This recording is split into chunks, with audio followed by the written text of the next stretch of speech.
beyond death any woman who became pregnant out of wedlock. Risking her life, Mary responded to God's call and conceived Jesus.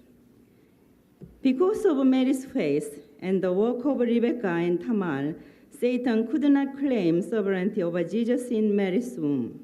Jesus was born in the position of a true son under God's complete direct lineage. That is why Jesus, the first begotten Son of God, is the saint of all saints and the ancestor of God's true lineage. His birth represented the conclusion of the national level Old Testament age and the dawn of the world level New Testament age.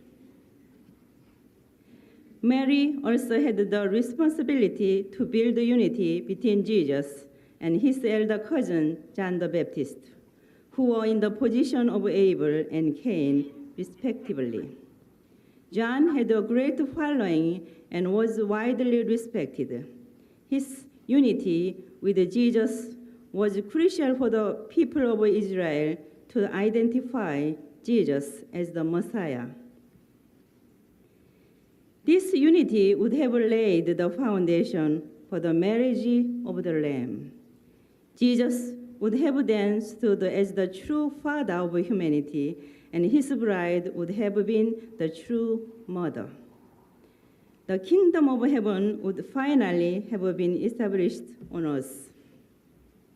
However, John could not unite with Jesus, even though he had received a clear revelation at the time he baptized Jesus.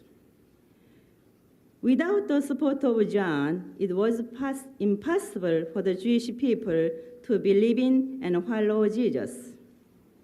Alone, Jesus undertook the difficult task of proclaiming himself. Confronted by the disbelief in Israel, Jesus determined to give his life to achieve spiritual salvation for humankind.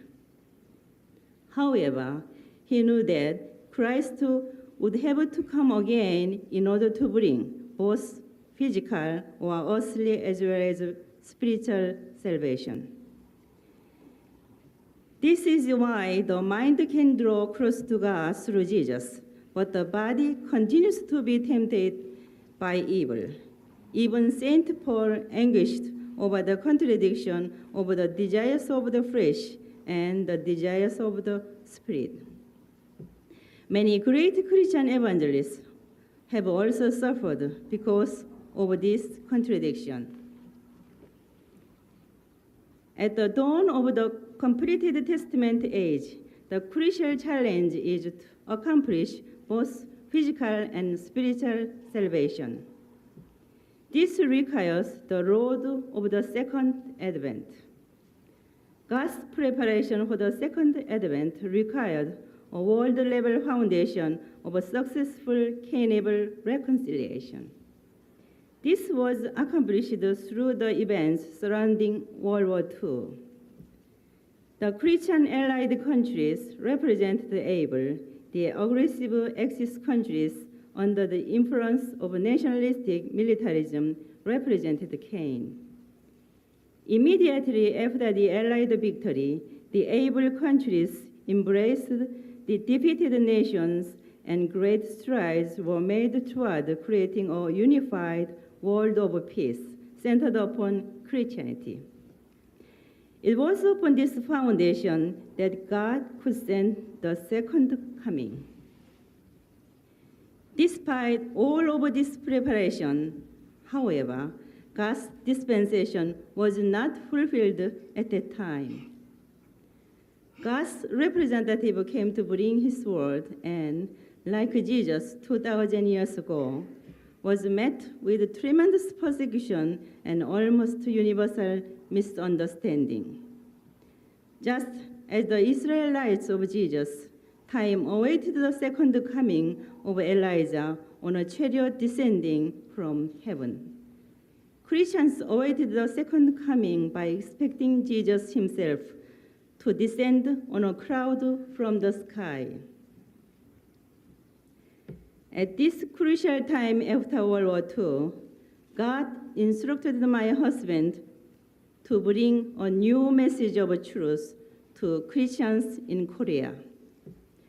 Those Christian leaders, however, rejected the possibility that this humble young man had been chosen to bring this new message.